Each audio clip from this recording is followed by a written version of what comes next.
আমি যতদূর জানি মশলার আইটেম যত বেশি হবে মাংসটা তত বেশি মজা হবে, কিন্তু এখানে অন্যটা।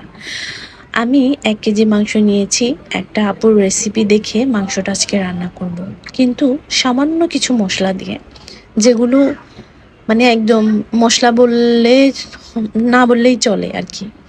তো আমি আদা বেটা, রসুন বাটা, তারপর কিছু আস্ত রসুন, তারপর কাঁচামরিচ বেটে নিয়েছি। তো আলুগুলাকে আমি ছিলে সামান্য করে করে ছুরি দিয়ে দাগ দিয়ে দিচ্ছি, যাতে আলুগুলো খাওয়ার সময় একদম জুসি জুসি হয়। আপনি এভাবে একবার ট্রাই করবেন, আসলে খাওয়ার সময় আলুগুলো অনেক জুসি হয়। তো যাই হোক, আমি ননস্টিকের একটা পাতিল নিয়ে নিয়েছি, সেখানে আমি সুন্দর করে সবগুলো মশলা যেগুলো আপনাদেরকে দেখানো হয়েছে আমি জাস্ট সেগুলোই দিছি, সাথে দুধটা দিছি। কেন যে ভিডিও হয় না আমি জানি না। আলু, মাংস, রসুন, পেঁয়াজ আর আদা। আদা দিইনি, পরে আদাটা দিছি, দেখবেন। আদাটা আমি নিছি তখন কেন দেখা যায় না, আমি ভুলে গেছিলাম। আচ্ছা যাই হোক, তো তেল, এই সামান্য উপকরণ, আর কিছুই না, বিশ্বাস করবেন। আর মনে হয় একটা দুটা এলাচি, তেজপাতা, এগুলো মনে হয়, আর কিছুই আমি দেই নাই, বিশ্বাস করবেন।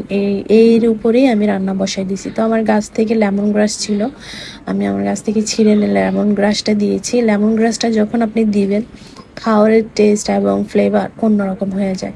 আপনি একটাবার হলেও ট্রাই করবেন, যেটা আমরা সাধারণত স্যুপে দিয়ে খাই।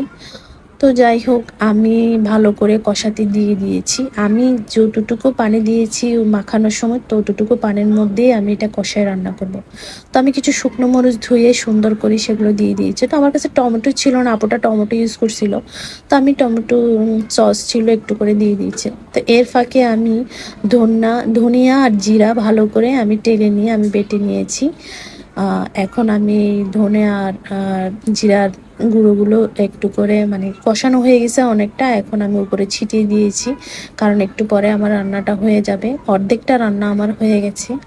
তো এইভাবে কারা কারা রান্না করছেন অবশ্যই আমাকে কমেন্ট বক্সে জানাবেন। আমি কখনো এভাবে রান্না করি নাই, কিন্তু আমার মনে হচ্ছে না যে এটা আসলে মজা হবে। যাই হোক, শেষ পর্যন্ত দেখি এটা কেমন হয়। তো আমার রান্না প্রায় শেষ, দেখেন কি সুন্দর একটা লুক আসছে, আপনারা এখন দেখলেই বুঝতে পারবেন। দেখেন, মাশাআল্লাহ মাশাআল্লাহ, অনেক সুন্দর লুক আসছে। মানে এত কম পরিমাণ মশলা ইউজ করছি, এত সুন্দর কালার আসবে এটা আমি ভাবতে পারিনি। জাস্ট খেতে মজা হলেই হয়। তো আমি একটা প্লেটের মধ্যে সার্ভ করার জন্য মাংস কিছু নিয়ে নিলাম। এখন আমি খেয়ে টেস্ট করব আসলে আসলে কি মাংসটা খাওয়ার মতো কি না, নাকি খেতেই পারবো না, আল্লাহই জানে। তো যাই হোক, আমি একটু ভিউর মধ্যে পিকচার ভিডিও নিচ্ছিলাম, তো খেয়ে দেখলাম, হায় আল্লাহ, এটা কি হলো! এত মজা, এত মজা! আমার জীবনের ফার্স্ট এক্সপিরিয়েন্স। আমি এত মজা করে মনে হয় কখনো গরুর মাংস রান্না করে নেই, তাও এত কম পরিমাণ মশলা দিয়ে।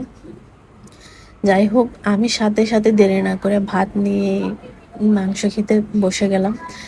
এত মজা ছিল, কি আর বলবো। আপনারা একবার হলো এভাবে ট্রাই করবেন আমার মতো করে, দেখবেন আপনি ফিদা হয়ে যাবেন। তো আজকের মতো ভিডিওটা এখানেই শেষ করলাম, আবারও কোনো নতুন ভিডিও নিয়ে দেখা হবে। আল্লাহ হাফেজ।